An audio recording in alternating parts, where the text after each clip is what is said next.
Hello, everyone, and welcome back to another episode of The Push with Vic and KP. We are here to do the Monday Night Raw recap, which took place on June 30th in Pittsburgh, Pennsylvania. First and foremost, wanted to give a shout out to the crowd here in Pittsburgh. Riyadh's crowd was pretty rowdy as well. But so to kind of continue over that momentum, Pittsburgh did a pretty good job themselves.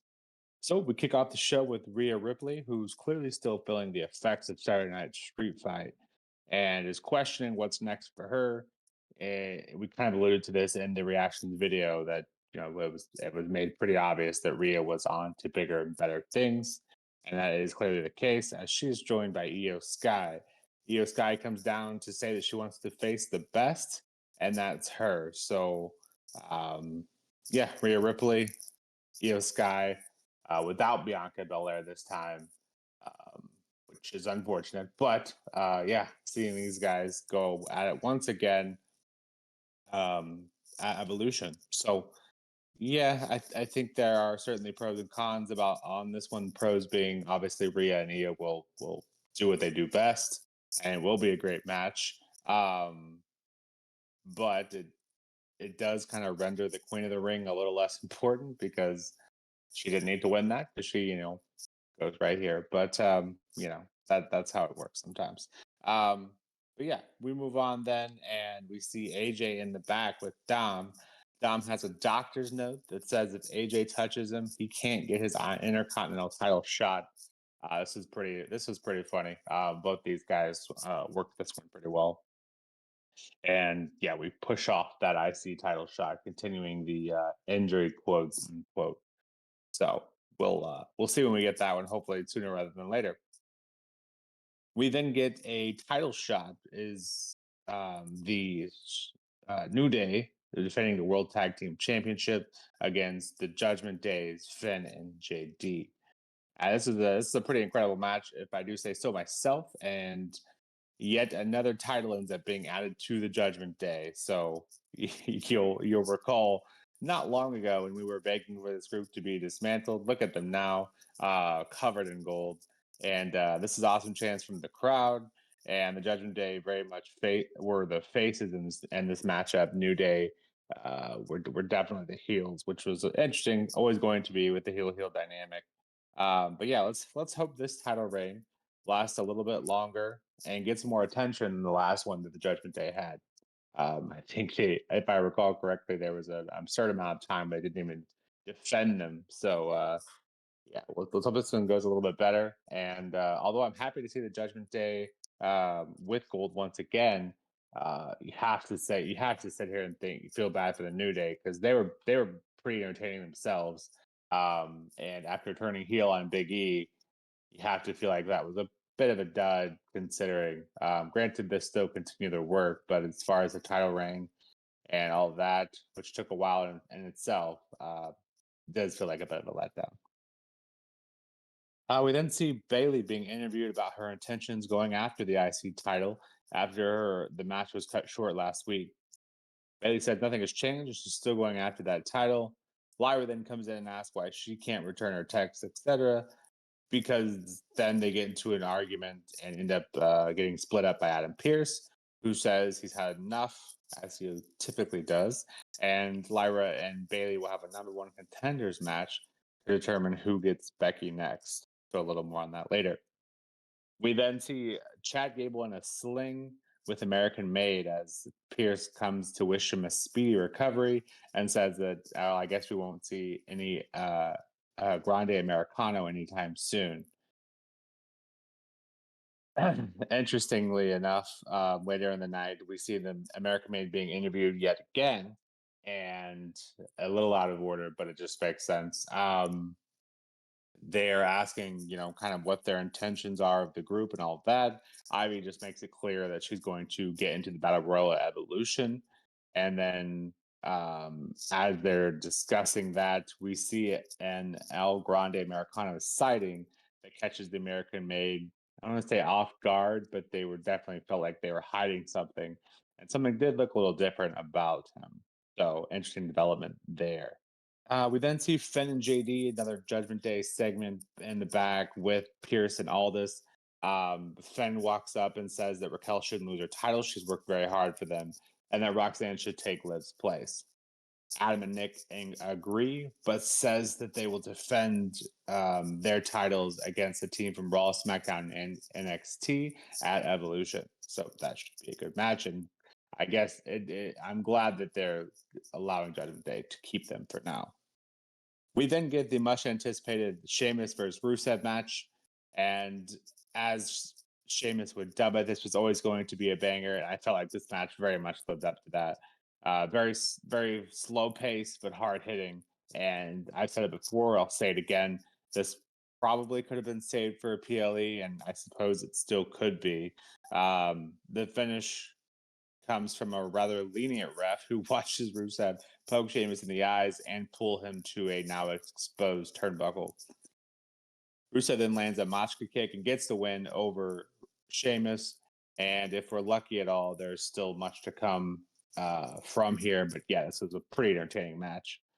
We then see Gunther come to the ring and states that, like his matches, all of his accomplishments of Goldberg can be summed up in about 3 minutes.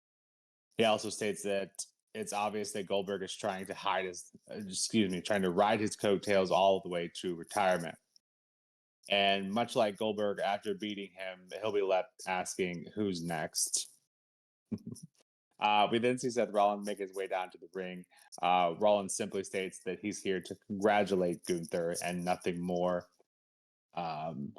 Clearly coming down just to taunt a little bit. CM Punk then storms the ring as Rollins runs off to the crowd. Rollins, thinking is safe and is taunting from the crowd, is then attacked by LA Knight and gives Rollins a beating for his trouble. So lots to talk about here, KP. What were your thoughts on the matches, promos, and quite a bit being billed for the upcoming PLEs as well? Yeah, I mean, there is a fair bit to discuss, so I've try and do my best here to get a little bit of my thoughts sort of about everything involved here. But yeah, starting off with Rhea Ripley and Io Sky, this match was pretty much forecasted for a while now, I think.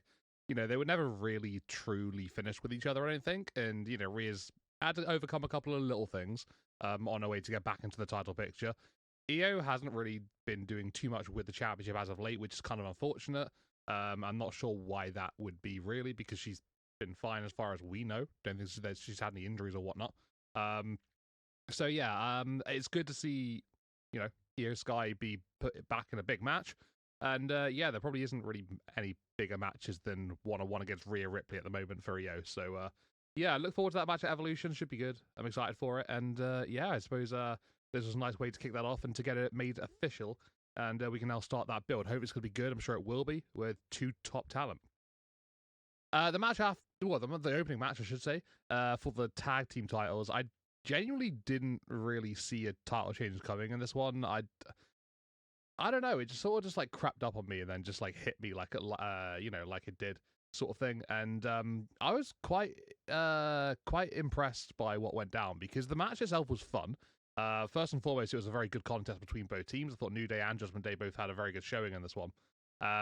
But like you said at the start of this podcast, the crowd were electric and they were really, really loud for this opening contest. And they continued to be throughout the rest of the night.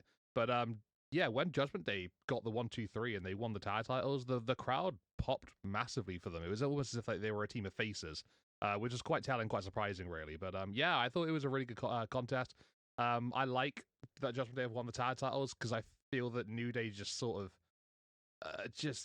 they just faded into mediocrity, really. I'm not really sure what happened to them. They had a good heel turn, and then it just sort of like, I don't know, gradually the wheels fell off, went over to WrestleMania, won the titles, and then that was really it. Like, what did they do since WrestleMania? I don't really know so much. Like, it's been like little matches here and there, which have been fine, but nothing crazy. But yeah, I think they dropped the ball on that one a little bit. But Judgment Day back with the tag team titles, like you said, last time they held them, they didn't really have a track record for defending them. The tag division on Raw is not as in depth as it is on SmackDown, and we've discussed this many times. But I'm not going to sound like a broken record here. Things could be done to improve that situation. I think at the moment the landscape on Raw is not too good for the tag team division. And I guess we just see what happens going forward. Who's going to be the main challengers for Judgment Day? We'll have to wait and see.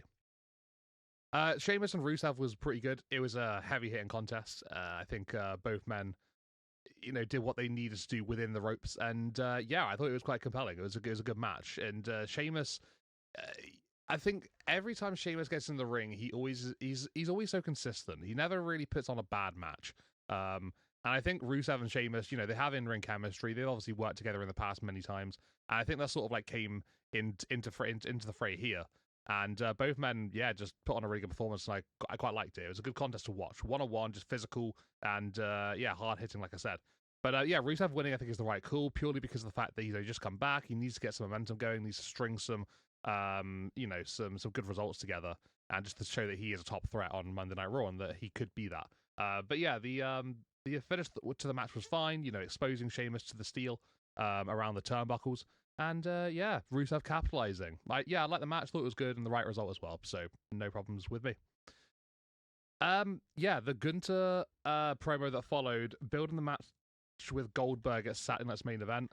Well, I feel like less said about that part, the better. It is what it is. He did what he could only do without Goldberg being around, and he built it up a little bit more. And he referenced his Goldberg's history and his destruction in the ring.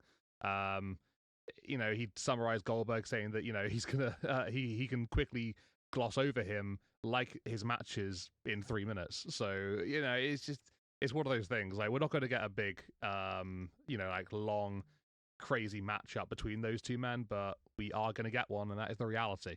But thankfully, we would be saved by the visionary, the revolutionary. Seth Rollins would come on down with Paul Heyman and a glorious-looking new Money in the Bank contract, the briefcase. It is a really nice design. I quite like it. The black with the gold, his logo in the O. Yeah, I think it's pretty clean, to be fair. It's not like in your face, but it's a nice, slick design for the briefcase. But yeah, when Rollins comes down, Gunter would actually quickly get up in his face. He'd actually quickly say, like, you travel so far around the world to accomplish absolutely nothing. Seth, though, he sees things differently. He would basically go on to say how he didn't let CM Punk win the World Championship, and he has said in the past, he's gone on record saying that he will not allow Punk to win gold so much as he can help the situation, and he proved that. He reminded Gunter that he's targeting both world championships. So he has to have his head on the swivel. It's not just John Cena that he's stepping around. It's also Dedo Guerrero. CM Punk comes down to the ring, like you said, and getting up in the face and a bit of a brawl. This was manic. I liked the brawl. I thought this was great. This whole segment was awesome. Because you've got obviously Punk, driving off Rollins, but then you've got LA Knight in the crowd, and he's now fighting with Seth. And then you got a little bit of a slight interaction between Gunter and CM Punk. I just thought there were a lot of combustible elements here, and it's just all bubbling up to just explode. So yeah, it was pretty cool. I thought it was a great segment, and yeah, nice end to the first half of Raw. Yeah, and it has to be said that Seth, obviously being involved in what seemingly feels like every storyline, is eventually going to catch up to him. I don't know if those ramifications will be worthwhile or not, but clearly, every time he turns his back, he's got someone else trying to attack him and or his faction. So yeah, now that we have the nice souped up briefcase, maybe we can work on the faction name. But then, yeah, we also see later in the night, LA Knight go up to CM Punk. He tells CM Punk that he can have Rollins 6 days out of 7, but he needs to leave him for that one day, and that one day now is for Saturday night's main event on July 12th. We will get LA Knight and Seth Rollins. Continuing in the show, and typically these are half and half, but it's very much front loaded on this one. Before we get to our next match, though, we do see the Judgment Day in the locker room, of course, dripping with gold, and Fenn decides they all should now vote if Roxy should become the new member of the Judgment Day, and they get a unanimous vote. Although, of course, Dom is a little hesitant, as is Raquel. Raquel says essentially, "Don't make me regret this." So it is now official. Roxy is part of the Judgment Day as well as the tag team champion with Raquel. What could go wrong? We then get to the number one contendership match with Bailey and Lyra Valkyria, and this is a pretty good back and forth for for how long it was, hard hitting and technical while we had the match. And in hindsight, the ending for this probably should have been seen as predictable in terms of the end result, but it was a somewhat unique finish where both women claimed to have had their shoulders on the ground, according to the ref. And of course, the problem is now is that we still don't know who's going to challenge Becky for the IC title. So essentially, what we've been saying, I think the end game here that's probably best for business is a triple threat. The question is, do we have it at Evolution and or SummerSlam? And to that, I say, why not both? So yeah, interesting development there, and we'll see how they resolve that. We then see the main event, which features Sami Zayn Penta up against Braun and Bronson. Earlier in the night, though, we do see Sami Zayn attempting to be interviewed, but he's attacked by Cross, who repeatedly demands Sami to say it. And despite that brutal attack taped up midsection, Sami, being the ultimate babyface, obviously still goes for his main event here tonight. Yeah, Braun ends up winning the match here with a spear on Sammy. And after the match, the bad guy's trying to inflict more pain, but Jey Uso comes down to assist. So yeah, typical kind of like I mentioned earlier, everyone's involved with this faction one way or another. It seems. So Jey Uso coming down here wasn't a shock by any means, but Braun and Bronson getting the win. I think Braun pinning Sammy was a bit surprising. And kind of as I mentioned on the Night of Champions reactions video, I didn't think the Sammy loss would hurt there. Um, and so it was kind of surprising for him to win there and then lose here. But regardless, yeah, it's the same typical shenanigans involved with this faction. Just different day and slightly different people with the faces end up standing tall at the end. But yeah, outside of this main event, I thought this was a near perfect Raw. So, and props to WWE for having to build for Night of Champions last week and now having to build for main event and Evolution under 2 weeks, all while building for SummerSlam, and even mentions a Clash of the Castle tonight. So I do not envy the person that has to keep all that straight. But KP, what were your thoughts on the number one contendership and the main event here, and your overall takeaways for Raw? Yeah, not bad to be fair. I think Lyra and Bailey having the match. I think many of us expected something to happen, whether it was going to be like maybe a Becky interference costing, like both women out of winning, or some sort of like interaction like on the outside, maybe like a double counter type occasion. I think whatever was going to happen was going to be something that sort of like elongated, Bailey and Lyra in the situation, like going over to Becky. So with the double pinfall, I mean, yeah, I don't mind, like, if you just describe it like as like a double pinfall, they both pinned each other at the same time. Doesn't sound so bad, but the way they did it, I'm not sure. That finish was a little bit weird to me. Like, yeah, both of the shoulders were on the mat, but I don't know. It just looked a little bit sort of not sloppy, but just like, I don't know. It wasn't something that I particularly vibed with, I don't think, and maybe I'm being a little bit like uber critical with that. But the match itself was good. Like, I enjoyed it up until that point. I thought these two girls are like bringing out intensity with each other, and they're fighting for the right to get to Becky because they both want Becky.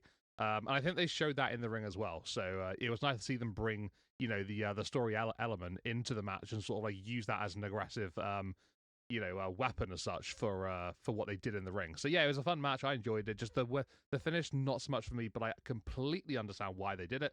And off of just that as a vague thing, that's always fine by me, because that triple threat I think is what a lot of us want, and I'm definitely in that boat as well. So fingers crossed, that's exactly where we're going. It looks like it. The main event was fine. I don't think it lit the world, a light or anything. I honestly didn't know it was the main event until we got into the match and it was over. I don't know whether I missed something. I just thought this was one of the matches on Raw, to be honest. But yeah, I think it was fine. It just allowed, this whole thing to slowly keep moving forward, I suppose. I don't think we were really in a much further position than we were last time, except that now we've got Jey Uso sniffing around in the situation once more. Yeah, I don't really have a lot to say. This main event just wasn't really anything special in my book. Like Sami Zayn and Karrion Kross earlier in the night, yeah, okay, that was interaction that, obviously allowed for Sami to be, a little bit beat up going into this one, taking the pin. I can understand the logic and the booking behind that. But yeah, I don't know. This didn't really do anything for me. It was a match that happened, and it was somehow the main event, and it was fine. But yeah, I don't know. I think that the earlier matches in the night were better than this one, and they meant a bit more. Whereas this just felt like we're like treading in mud here a little bit. It's like we're moving along slowly, and this is really slow. But yeah, I prefer the Seth segment earlier in the night rather than what happened here. But yeah, Raw was decent for me personally. I think that the first half was way better than the second half. But yeah, no discredit to Lyra and Bailey because they are building something really well here with Becky Lynch, and the women's IC title picture is stacked. So yeah, heading into Evolution, that is looking very, very promising. But yeah, I think New Day losing to Judgment Day, that pop, the crowd being great all evening. And yeah, the whole Seth segment earlier in the night with Gunter and Punk. Yeah, I thought that whole thing was just fantastic, and obviously the early night going afterwards as well. But yeah, decent Raw, up and down for sure. I'd probably give it a 7.5 out of 10. It's not like a terrible one, but it's also not something that I think is going to be like, just spoken about too much going forward, except for maybe the start of Judgment Day's reign, depending on how this reign's going to turn out. But yeah, what did you think, Nick, about the show overall? And do you feel like this main event picture that we had specifically on this Raw? Do you think that's moving a little slowly as well? Yeah, and maybe I didn't do a great job of putting it out there, but the main event just felt like we've seen it 100 times. It's kind of the same song I was singing at Night of Champions for the reactions. Granted, that one was much better and made more sense, but it just feels like that main event when it involves Seth's faction is very much like it almost reminds me of the Bloodline. How every time they had a match, you knew what was going to happen, and this is kind of the same. It's just hard to stay super invested unless something really, really different happens. And for whatever reason, this one just didn't do it for me. As you kind of mentioned, wasn't really forecasted that much, and so it just I struggled myself to keep watching because I just felt like I knew what the result was going to be. Maybe didn't know who the winner was going to be, but you had a good feeling with the Sammy's tape being taped up. Obviously, Spear going through that is going to be an issue, and the takeaways. Something was going to happen. Someone was going to get involved, and that was what we got. So yeah, as you said, kind of treading through mud here, but yeah. Outside of that, I really enjoyed Raw. And I actually gave this one an 8.5 out of 10. Just thought everything was building quite well, and it was a very productive Raw, similar to NXT, always building something. So everything served a purpose here. Outside of, I would argue, maybe the main event,